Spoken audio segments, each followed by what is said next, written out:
If you are like me and you read a fair amount of books, you will know how impossible it is to pick your favourites, especially when someone puts you on the spot and says, what's your favourite book of all time? It's an impossible question because it doesn't have a straightforward answer. But today I am going to try and tell you my current, emphasis on current, favourite 5 books. Now, full disclaimer, already there's more than 5 technically, but you know, I'm going to count it as 5. Secondly, I've omitted some which I will get onto, and thirdly, this is very much a moving target, so if by next week these have changed, then don't hold me responsible, because honestly, depending on my mood and the day of the week and what I've just read, this list is forever changing. But right now, right this second, these are my top 5 favourite books of all time. If you're new here, I am Amy and this is Amy's Bookshelf.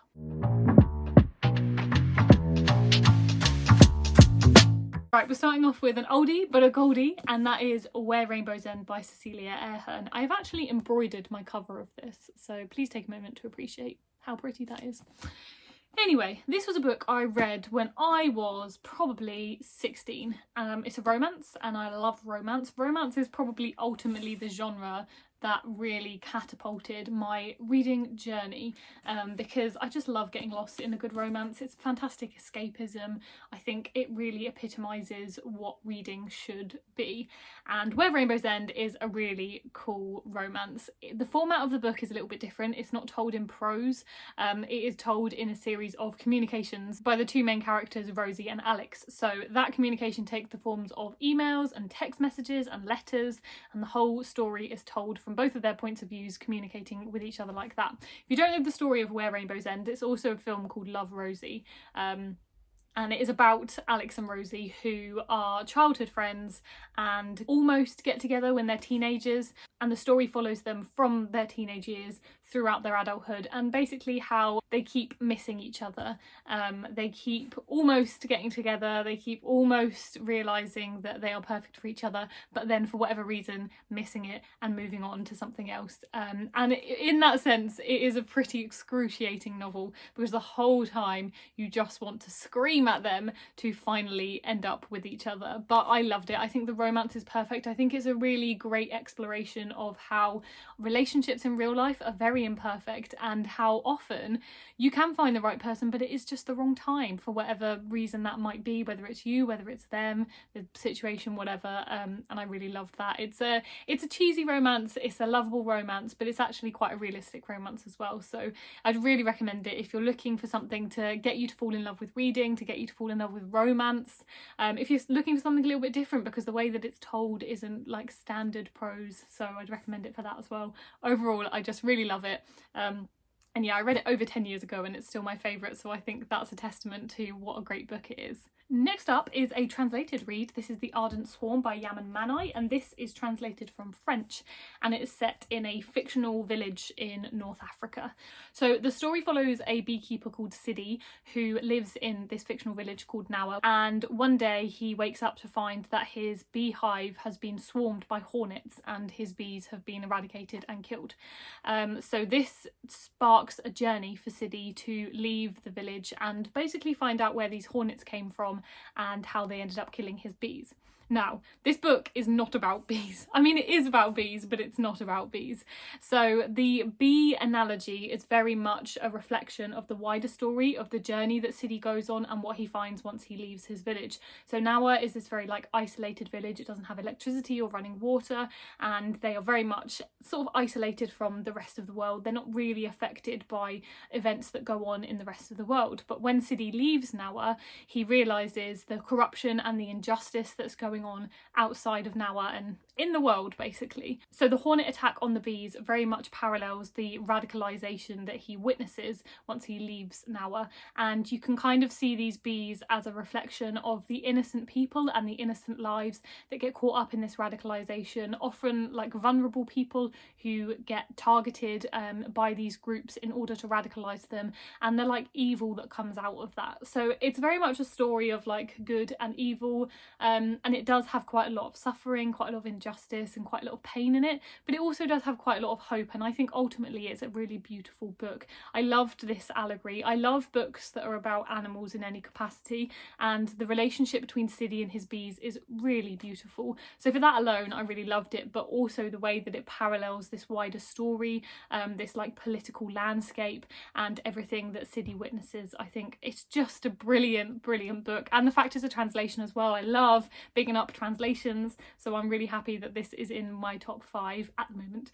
I read this I think 2 years ago, and it's still a pretty solid go-to for me in terms of like recommendations and books that I talk about as my favourite books. So I don't think it's leaving this list anytime soon, and I'd really recommend reading it if you're looking for a translation, if you're looking for something a bit deeper, if you're looking for something that is a bit unique, something that has equal parts beauty and pain.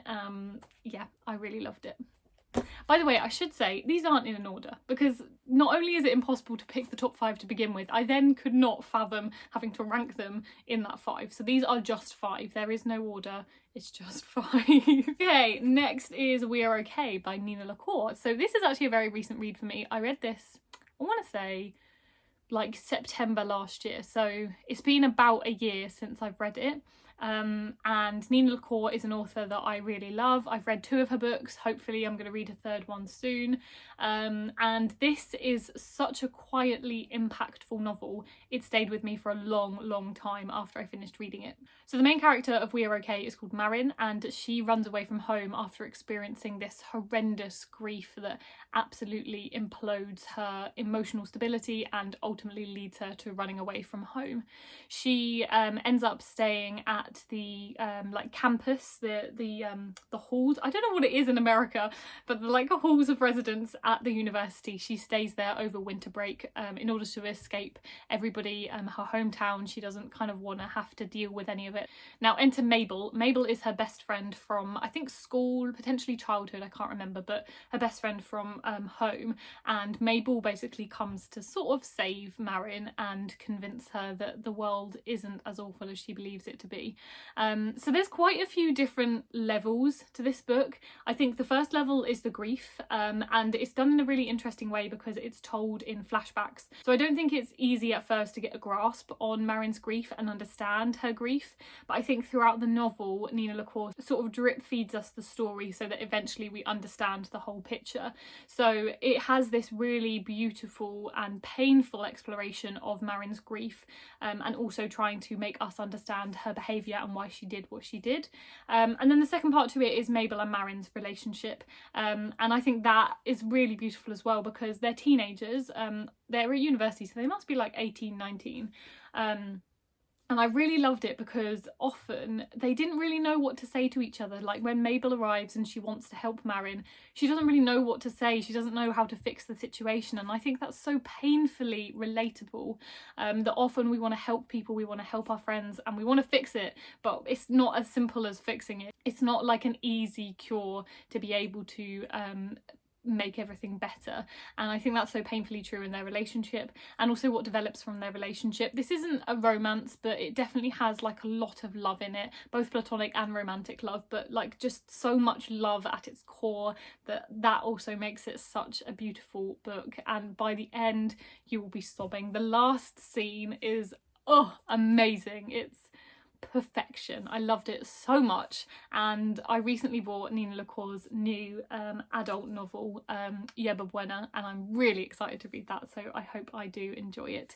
So please read this if you're looking for something that is very quiet but impactful, if you're looking for explorations of grief, if you want something that's a love story but it doesn't focus on the romance, then any of that I'd recommend picking this up. Okay, and this is my most recent addition to this list. Now, if you follow me on Instagram, you'll probably be sick of hearing me talk about this. This is The End of Loneliness by Benedict Wells. I only read it about 6 weeks ago, 2 months ago, and oh my god, it was a sensation. And I did actually say this is now officially my favourite book of all time because I couldn't fault it. I couldn't find anything wrong with it. I enjoyed every moment of reading it. I thought there were so many moments it could have gone wrong. There were so many moments where the author could have chosen to do something I would have hated them for, but they didn't. It was great. Everything that I wanted to happen happened, and yeah, I adored it. So The End of Loneliness is a German translation, and it follows three siblings who move to a boarding school when they're children. Prior to moving there, they have a very like close-knit, tight relationship, very good relationship with each other. They lean on each other for a lot. They're really like close-knit family. But when they move to this boarding school, they're separated, and from then on their lives take different courses. They become their own people, but they also become very distant from their siblings. So the book is essentially their lives. It mainly focuses on one boy, Jules, and then his two siblings and the wider characters in that story, but Jules is the protagonist of it. And it focuses on his childhood, on his adolescence, and then his adulthood, and spans quite a number of years. We also get to see his relationship with his best friend Ava, and how that develops over time, how they lose touch with each other and then find each other again. Just beautiful. There were so many like quotable moments in this book. I thought it focused so much on the beauty of the siblings, of their relationship to everybody around them, of like the imperfect human lives that we all live. You can really see a connection between all of these books. Like, you can tell why they're all in this list, and you can tell what makes a book a 5-star read for me. But yeah, there were so many quotable moments, like I said, so it was just stunning. And what I compared it to when I spoke about it is that when I read this book, it reminded me very much of A Little Life. Now, if you, again, have seen me on social media, have heard me talk about my favourite books, you might be surprised to learn that A Little Life isn't part of this list. And there are a couple of reasons for that. Firstly, let's be honest, everybody knows what A Little Life is. Everybody has heard everybody else talking about it. There is so much content that has been made about A Little Life. I don't really need to add to that. I've written a review in the past. I've spoken about A Little Life in various lists. I just don't need it to be part of this because we all know what it is. We've probably all made a decision about whether we want to read it or not. That's the end of story. I don't think I'm going to change anybody's mind, so it didn't seem worth putting it in this list. And then the second reason is also that it is kind of controversial because there are a lot of people that call it trauma porn, that think it doesn't deserve to have the hype it does because it is pretty excruciating. And I can completely see where people are coming from, and although I still do love the book, like I said, it doesn't need to be part of this video. But The End of Loneliness is a perfect example of if you want to read a book like A Little Life, but that doesn't focus on the pain and the suffering. And ultimately is actually a book of happiness and of joy, but does, it teeters on the edge of the suffering that we do all encounter in our life, but it doesn't need to go into the gory details of it, which A Little Life does. So this is a great example of a book if you don't want the trauma of A Little Life, but you want the kind of the same sentiment. I would recommend it for that. But yeah, like I said, I only read this 6 weeks ago and I cannot stop raving about it. I'm so happy that there have been various people on Instagram who said they bought it because of my review, so I'm really, really happy. And like I said, this is a German translation, and I think Benedict Wells has written various other books, but this is the only one that's been translated to English, so I'm hoping some more of them are going to be translated so that I can read more from the author. So in conclusion, if you want something that is like A Little Life but without the trauma, if you want something that explores the beauty of the human condition, if you want something that spans quite a long period of time and is very much character driven rather than plot driven and has a lot of beautiful writing, then I would recommend The End of Loneliness. The last one in the book, and this is where I start cheating because it's one book but it isn't one book, and that is The Winners by Fredrik Backman. So if you know this book, you will know this is actually the third one in a series. So by recommending this, I'm actually recommending you 3 books because you can't read this one without reading the other 2. But this one is my favourite of the trilogy. If you have been living under a rock and you don't know what Beartown is the whole series. The first one is called Beartown, the second one is called Us Against You, and the third one is The Winners. And Beartown is translated from Swedish. I have just realised that 3 of these books are translations. Oh, that makes me so happy. Anyway, so Beartown is written by Fredrik Backman. Sorry, this book is really heavy to hold, so I'm just going to put it on my lap. The Beartown trilogy is by Fredrik Backman, translated from Swedish, and it focuses on this small town in North Sweden, who the town is very into hockey, like the high school hockey team. So it's all the kids who are in the town who play in this hockey team, and everybody in the town is extremely obsessed with the team, with the sport, and it generally just brings everyone together. They've got a big rivalry with another town near nearby who are equally obsessed with hockey but with their own team, and like I said, there's this big rivalry. Now the book is about hockey, but it's also about the characters in it, and I don't think, I mean, correct me if you think I'm wrong, if anybody has read this, but it's a book that doesn't really have a main character. It doesn't really have a protagonist. I think each book focuses on different people, so you have different protagonists in each of the three of them, but you don't really have one that goes through all. Like, all of the characters are in all of the books, more or less, but yeah, you don't really have one protagonist throughout. So the first one focuses really on a girl called Maya, and events that transpire that I can't really go into because it's spoilers, but events that transpire that change the course of her life and also change the way that the town sees the hockey team and makes them kind of reassess their love for the hockey team and what it represents. The second one follows Maya's story a little bit more, but because the kids in this team are getting older, we then kind of see them fracture and leave the town and start living their own lives. All three books are very much set in the town, but after book 2 we kind of see other parts of Sweden of where they have gone.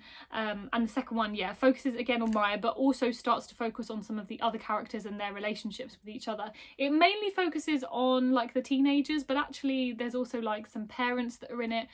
There's this main guy who's the coach of the hockey team and like his sort of life, so his relationship with his children, with his wife, with hockey, what happened there. He used to be like a professional hockey player, but now he's retired, and yeah, he coaches this team, so it's about them. It's about like all of the kids, the really little kids who are like for various reasons not in the best home life but really want to join this hockey team and be nurtured, and there are honestly so many different like storylines. It's quite an eclectic mix of things going on. I'd say book 2 is probably the most sort of all over the place. Book 1 is mainly Maya, book 2 is a bit of everybody, and then book 3, The Winners, is probably mainly about Benji, who is one of the boys in the hockey team. Again, I can't really tell you anything about anybody because everything I say is a spoiler. The way that Fredrik Backman writes, and especially the way that he writes Beartown, is actually quite mysterious. He writes as very much as this omniscient being that knows everything that's going on, that can sort of tell you everything that's going on, but only gives you snippets of each storyline before moving on to something else.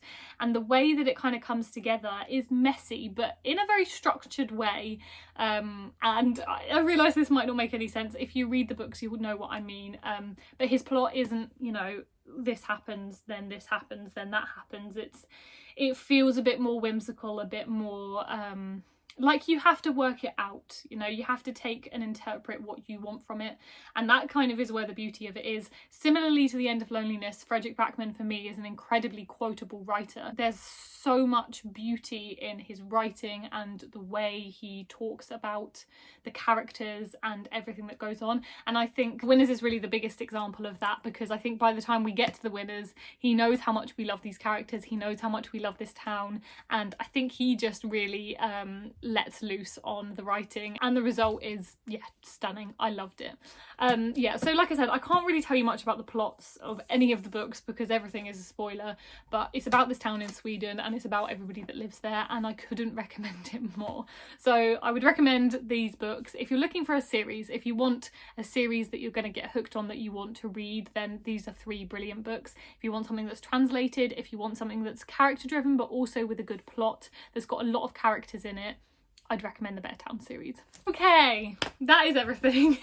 So like I said, my top 5 favourite books of all time is very much a moving target. I'm sure these won't be the same 5 if I film this video in a month's time, but I'll try and do it every so often so you can see how much it's changing. But I think it's always important to talk about your favourite books. It's a question I get endlessly, especially when people first discover my accounts, or it's actually people who don't really read much and they want to know where to start. They'll kind of say, oh, what's your favourite book?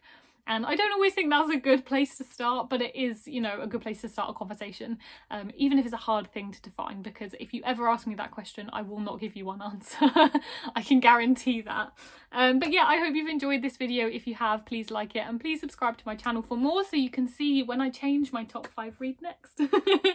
But yeah, I hope you've enjoyed, and I will see you next time. Bye!